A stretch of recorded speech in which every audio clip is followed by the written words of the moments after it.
बिस्मिल्लाहिर्रहमानिर्रहीम। आज तक की सियासतदानों को डेडलाइन दी गई है और आज के दिन अगर सियासतदानों ने कोई फैसला कर लिया तो ठीक, वगरना इमरजेंसी या मार्शल लॉ की सूरत हाल पैदा हो सकती है, क्योंकि इस वक्त सियासी जमातों में से कोई भी जमात का रहनुमा वजारत उज़्मा की कुर्सी पर बैठने को तैयार नहीं है, क्योंकि वजारत उज़्मा का ताज बज़ाहिर तो ताज है लेकिन कांटों से भरपूर है। और आप यूं कह लें कि जैसा कि इमरान खान ने कहा था कि वो तत्ते तवे पर बैठे हैं, तो हकीकत में इस वक्त की जो सूरत हाल है, वजारत उज़्मा की कुर्सी नहीं बल्कि एक तत्ता तवा है और जिस पर बैठने को कोई तैयार नहीं है। और फिर उन हालात में जब मुल्क में इलेक्शन के बाद एक खिचड़ी सी पक चुकी है, जिस तरह इलेक्शन रिजल्ट सामने आए हैं, मामलात मशकूक हुए हैं और फिर सरकारी अफसरान की प्रेस कॉन्फ्रेंस ने और भी मामलात मशकूक कर दिए हैं। ऐसे में कोशिश की गई सबसे पहले कि वजारत उज़्मा तहरीक इंसाफ के हवाले कर दी जाए, लेकिन तहरीक इंसाफ की तरफ से यही कहा गया कि वो अक्सरियत में होंगे या उनको 2/3 अक्सरियत हासिल होगी तो वो जरूर वजारत उज़्मा संभालेंगे। जबकि तहरीक इंसाफ ये भी दावा कर रही है कि उनकी 180 से ज्यादा सीटें जीती गई हैं और 85 सीटें उनकी छीन ली गई हैं, जिस हवाले से तहरीक इंसाफ मैदान में उतर चुकी है और तहरीक इंसाफ की तरफ से एहतजाज का भी ऐलान किया जा चुका है। इस हवाले से तहरीक इंसाफ को काबू करने के लिए सबसे पहले खैबर पख्तूनख्वा में मौलाना फजल रहमान की सूरत में शेर दिखाया गया, मगर मौलाना फजल रहमान और तहरीक इंसाफ दोनों एक दूसरे के साथ बगलगीर हो चुके हैं।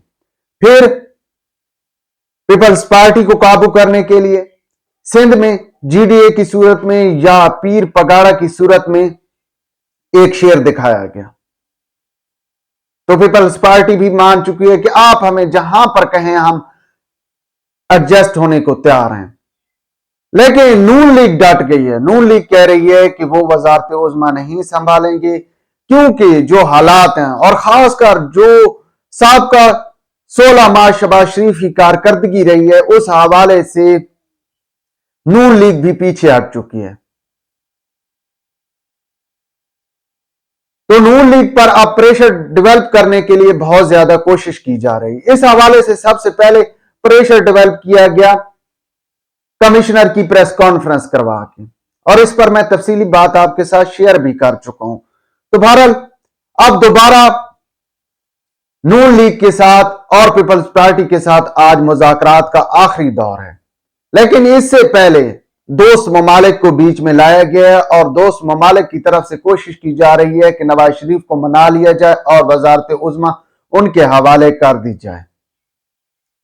लेकिन नून लीग वजारत उज़्मा कबूल करने को तैयार नहीं है। हालांकि नून लीग का एक धड़ा मौजूद है जिसकी क़यादत शहबाज शरीफ कर रहे हैं। वो चाहते हैं कि हर सूरत में नून लीग इक़्तिदार हासिल करे, मगर नवाज शरीफ या उसका धड़ा नहीं चाहता कि नून लीग इक़्तिदार में जाए, और वो भी इस सूरत में जब पीपल्स पार्टी अपनी शराइत मनवा रही हो या दूसरी जानिब तहरीक इंसाफ सड़कों पर मौजूद हो और इलेक्शन रिजल्ट के हवाले से पूरी दुनिया में तशवीश पाई जा रही हो।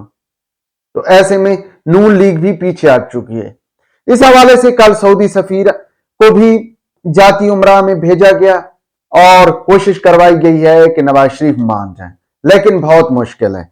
आज के दिन भारत इस मामले पर एक बैठक होने जा रही है नून लीग और पीपल्स पार्टी के रहनुमाओं के दरमियान, लेकिन बहुत मुश्किल है कि मामला किसी तरफ चल पड़े, यानी कि अफाम और तफहीम की तरफ या मामला कांग्रेस की तरफ जाए।